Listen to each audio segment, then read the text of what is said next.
मेरा डिजाइन नहीं है, इसे मैंने कॉपी किया है। उनका वेडिंग सॉन्ग सुना था, सुनमा ही सुन वे रांझा। वाह, मतलब वो मेरे दिल पे छू गया था वो सॉन्ग सबसे पहला, मतलब।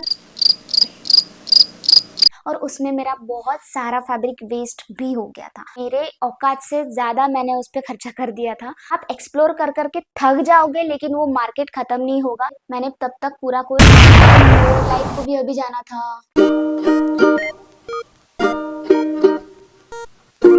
नमस्ते माय यूट्यूब फैमिली। अगर आप मुझे पहली बार देख रहे हैं तो मेरा नाम है आकांक्षा और मैं अमरावती महाराष्ट्र से बिलोंग करती हूँ। वेलकम टू एपिसोड 1 ऑफ कहानी हर स्टिच की। एक डिजाइनर आउटफिट बनाना मतलब एक कहानी को एक आउटफिट के जरिए पहनना होता है, जिसमें बहुत सारी चीज़ें मैटर करती हैं। जैसे कि एक आउटफिट आप किस ओकेजन के लिए बना रहे हैं, उसका कलर क्या होगा, उसकी थीम क्या रहेगी, फिर आप जिस आउटफिट को बना रहे हो वो आपके बॉडी पर सूट होगा नहीं, उसके बाद में उसका colour selection, fabric selection, embroidery etcetera etcetera, ये सारी चीज़ें होती है एक आउटफिट बनाने में। और आज की कहानी है मेरी इस आउटफिट की, जो कि मेरा डिजाइन नहीं है, इसे मैंने कॉपी किया है। जी हाँ, मैंने इस डिजाइन को कॉपी किया है और इसे बताने में मुझे बिल्कुल भी शर्म नहीं है, क्योंकि इसे कॉपी करने के बाद भी मैंने ओरिजिनल डिजाइनर को इसका क्रेडिट भी दिया है। Yes, absolutely. अगर आप इस डिजाइन को पहचानते होंगे तो ये है कियारा आडवाणी का wedding lehenga recreation. Yes, Kiara Advani का वेडिंग लहंगा रिक्रिएशन, जिसे मैंने अपने स्टाइल में बनाया था। तो गाइस, जब से मैंने कियारा आडवाणी का वेडिंग सॉन्ग सुना था, सुनमा ही सुन वे रांझा। वाह, मतलब वो मेरे दिल पे छू गया था वो सॉन्ग। और मैंने तब से डिसाइड कर लिया था कि जब भी मैं बनाऊंगी कुछ नया, मुझे आउटफिट रेडी करना होगा, तब मैं इस लहंगे को रिक्रिएट जरूर करूंगी। और ये आउटफिट सबसे पहला मेरा ऐसा रिक्रिएशन आउटफिट है जिसकी वजह से मेरा वीडियो वायरल गया था, मुझे इंस्टाग्राम पे फॉलोअर्स मिले थे और मैं लोगों के नजरों में आने लगी। और जब मैंने इस आउटफिट को बनाने का डिसाइड किया था, तब तो मुझे डिज़ाइन का डी भी नहीं आता था, और स्टिचिंग में मुझे सिर्फ और सिर्फ ब्लाउज और कुछ ड्रेसेस सिलने आते थे, जिसका मैंने यहीं पे लोकल में मेरे गांव में ही कोर्स किया था। तब मेरी फिनिशिंग भी अच्छी नहीं थी, कुछ भी नहीं अच्छा था। ऐसे ही इंस्टाग्राम पे स्क्रॉल करते करते एक दिन मैंने राजा रानी कोचिंग की रील्स देखी, प्रिया मैम को देखा, उनके आउटफिट को देखा, उनकी फिनिशिंग को देखा। और इसी वजह से मतलब मैं उनकी फिनिशिंग और फिटिंग देख के मतलब मैं इंस्पायर हो गई कि नहीं, मुझे भी ऐसी ही फिटिंग और फिनिशिंग अपने आउटफिट पे लानी है। तब मैम ऑनलाइन कोर्सेज भी लेते थे और ऑफलाइन भी लेते थे। ऐसा था कि मैं वीडियो देख देख के घंटों ऐसे नहीं बैठ सकती, मुझे नींद आ जाती है, मैं वैसे स्टिच नहीं कर सकती, मैं वैसे सीख ही नहीं सकती, क्योंकि मैंने वैसे यूट्यूब पे बहुत सारे वीडियोस देख लिए थे, लेकिन मुझे कुछ भी सेटिस्फैक्शन नहीं मिला था।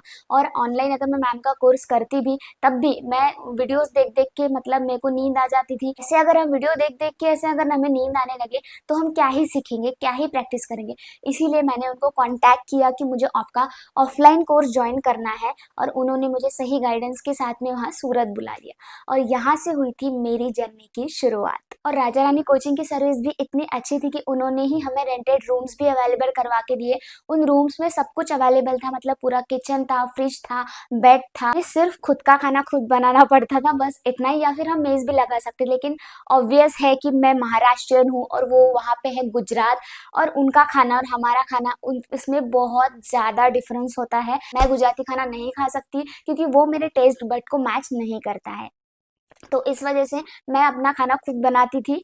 और स्टार्टिंग में तो मुझे बहुत दिक्कतें भी गई, जैसे वहाँ एडजस्ट होने में, वहाँ का मार्केट एक्सप्लोर करने में, बट मज़ा भी बहुत आया क्योंकि वहाँ इतना बड़ा मार्केट है। आप एक्सप्लोर कर करके थक जाओगे, लेकिन वो मार्केट ख़त्म नहीं होगा, क्योंकि वहाँ हज़ारों हज़ारों शॉप्स हैं टेक्सटाइल, क्योंकि सूरत मतलब एक पूरी टेक्सटाइल इंडस्ट्री है। ब्लाउज, कुर्ती, वेस्टर्न एक्सेट्रा, ऐसे वर्कशॉप खत्म होने के बाद में जब हमारा लहंगा वर्कशॉप स्टार्ट हुआ, तब मैंने डिसाइड कर लिया था कि मुझे यही लहंगा बनाना है अपना, और मैडम से ही सीख के बनाना है, मैडम के प्रॉपर गाइडेंस के साथ ही बनाना है, क्योंकि तब मुझे डिज़ाइन कैसे बनाते हैं ये सब मुझे नहीं पता था।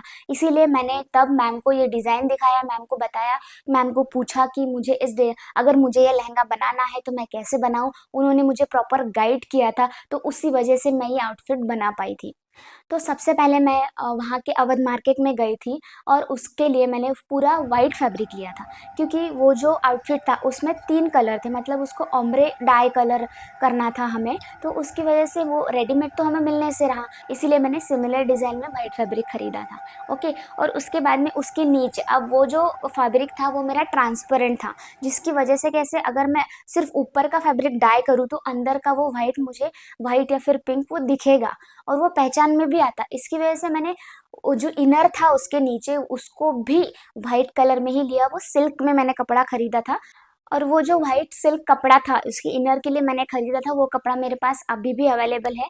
ये वाला वो कपड़ा था, ये सिल्क, ये है सिल्क वाला, जिसमें देखो ये चुन्नटें भी बहुत जल्दी आ जाती है, अभी रख रख के ऐसे चुन्नटें हो गई है। तो ये डाइएबल फैब्रिक है, इसे मैंने लिया था उसके इनर के लिए, ठीक है। अब उसका जो मेन फैब्रिक है वो तो मेरे पास अवेलेबल नहीं है, तो वो मैं आपको नहीं बता सकती। वो मैंने खरीदा था जॉर्जेट में, ठीक है।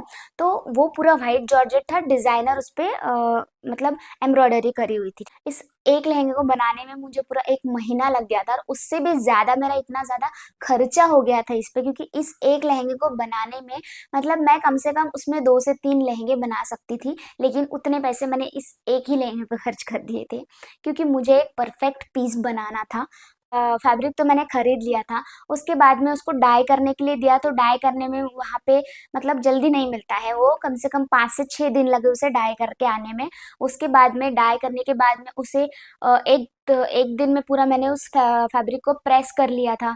और फिर प्रेस करने के बाद में मैम हमारा कली वाला कली लहंगा वर्कशॉप हुआ था, तो उस वर्कशॉप के हिसाब से जैसे मैम ने समझाया था उसी हिसाब से मैंने उस जो फैब्रिक था उसको कली में कट किया था उसमें, क्योंकि कैसा है वो जो फैब्रिक था उसकी डिजाइन ऐसी थी कि स्ट्रेट थी, एक कली सीधा और एक कली उल्टा हम ऐसा काटते हैं ना, तो लेकिन उस वाले फैब्रिक पे मैं ऐसा नहीं कर सकती क्योंकि वो स्ट्रेट डिजाइन थी, इसलिए मुझे उसकी कली ऐसे स्ट्रेट ही काटनी पड़ी, मैं उसको सीधा या उल्टा करके नहीं काट सकती थी, ठीक है। और उसमें मेरा बहुत सारा फैब्रिक वेस्ट भी हो गया था। अब मेन फैब्रिक तो हो गया, उसके बाद में जो नीचे का था वो भी मैंने वैसे ही कट किया था कलियों में ही।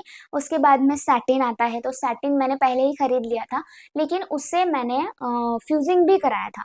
वहाँ पे कैसा, सूरत में अगर हमें ज़्यादा फैब्रिक फ्यूजिंग कराना हो तो वहाँ पे बड़ी बड़ी मशीन्स होती है, वहाँ पे हम पूरा फैब्रिक एक साथ फ्यूजिंग करा सकते हैं, हमें उसे बार बार प्रेस करने की ज़रूरत नहीं होती है, मशीन की फ्यूजिंग होती है। जो बड़े बड़े डिज़ाइनर्स होते हैं उनके फैब्रिक ऐसे ही फ्यूजिंग कराने के लिए जाते हैं, वो मशीन से ही फ्यूजिंग होते हैं, उससे क्या होता है कपड़ा स्टिफ हो जाता है।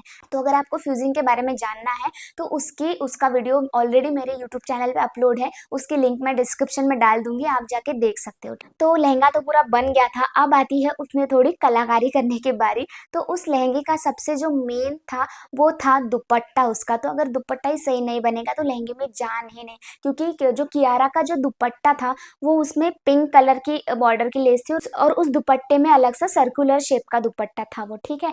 तो वो उस लहंगे का पूरा एक मेन पॉइंट था, ठीक है। तो उसके लिए लेकिन मुझे सिमिलर लेस नहीं मिली, दुपट्टे के लिए मुझे सिमिलर लेस नहीं मिली, क्योंकि जो कियारा एडवानी का जो लहंगा था, दुपट्टा लहंगे का दुपट्टा था उसमें एम्ब्रॉयडरी करी हुई थी, ठीक है। और वो एम्ब्रॉयडरी मतलब बहुत ही महंगी जाती मेरे लिए, कम से कम 10-12 हज़ार तो उस एम्ब्रॉयडरी पे ही लग जाते, इसलिए मैंने एम्ब्रॉयडरी नहीं कराई। और उसके लिए मैंने एक उसके सिमिलर जैसी लेस खरीद ली, वो पिंक कलर की तो नहीं थी, लेकिन मतलब सिल्वर वाइट कलर में ही थी और उसी शेप में थी, सेम शेप में थी, ठीक है। तो और वो भी बहुत प्यारी लग रही थी, और मैंने उसके लिए एक और दुपट्टा बनाया था, मतलब एक ही लहंगे के लिए मैंने 2 दुपट्टे बनाए थे, एक था ऊपर पल्लू लेने के लिए और एक था साइड में लेने के लिए। तो जो साइड में लेने के लिए था उसके लिए मैंने सिमिलर पिंक कलर की लेस ली रखी थी, जो उस पे बहुत ही सुंदर लग रही थी। अभी भी जब मैं पहनती हूँ तो उस दुपट्टे के साथ में वो लहंगा बहुत ही प्यारा लगता है। वो लहंगा कटिंग हो गया, स्टिचिंग हो गया, उसके बाद लेसेस हो गई, मतलब दुपट्टा बन गया, लेकिन फिर भी वो लहंगा इतना ज़्यादा मतलब शाइन नहीं कर रहा था, तो उसके लिए मैंने कुछ मिरर्स खरीदे थे, उस डिज़ाइन जो भी उस लहंगे पे मतलब फैब्रिक पे जो भी शेप था उस शेप के मैंने पत्ते वाले ऐसे मिरर्स खरीदे थे, और उन मिरर्स को एक एक करके मैंने उन सारे लहंगे पे लगाया था, जिसकी वजह से वो लहंगा और भी ज़्यादा शाइन कर रहा था। तो मैंने जब ये लहंगा बनाने के बाद मैंने ये सोचा था कि अब इस लहंगे पे इतना ज़्यादा खर्चा हो ही गया है, तो इसको मैं अपने इंस्टाग्राम पे वीडियो डालूँगी और इसे सोल्ड कर दूँगी। तो मैंने सिर्फ़ इसे एक बार पहना है अपने वीडियो के लिए, लेकिन पूरा 1.5 साल हो चुका है, लेकिन अब तक मेरा वो लहंगा नहीं बिका है। अभी तक मेरे कबर्ड की शोभा बढ़ा रहा है, क्योंकि शायद मुझे मेरे इंस्टाग्राम पे वो प्रॉपर ऑडियंस नहीं मिली है, जो कि मेरे इस लहंगे को बाय कर सके।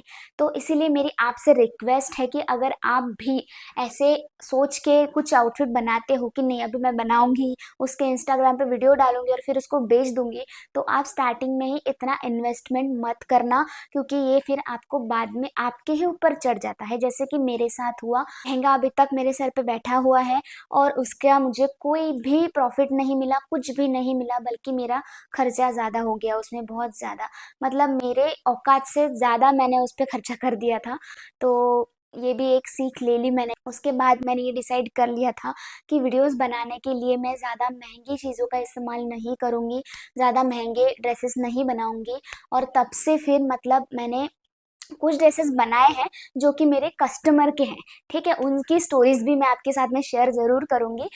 चाहे जो भी हो, लेकिन मैं आज ये कह सकती हूँ कि ये लहंगा मेरा अब तक का सबसे बेस्ट मास्टरपीस है, क्योंकि इसी लहंगे से मेरे करियर की शुरुआत हुई थी। भले खर्चा हो गया हो, लेकिन इससे मुझे एक नई सीख मिली थी, एक नई दिशा मिली थी, जिसकी वजह से मैं आगे बढ़ पाई थी, जिसकी वजह से मेरा वीडियो भी वायरल गया था, मुझे लोग जानने लगे थे और मेरे वीडियोस को भी पसंद करने लगे थे। Thank you so much guys कि आपने मेरा ये वीडियो यहाँ तक देखा है। इसका मतलब आपको मेरी कहानी में थोड़ी तो दिलचस्पी आई होगी। ऐसी ही कहानियाँ मेरी बाकी आउटफिट की मैं आपके साथ में ज़रूर शेयर करूँगी।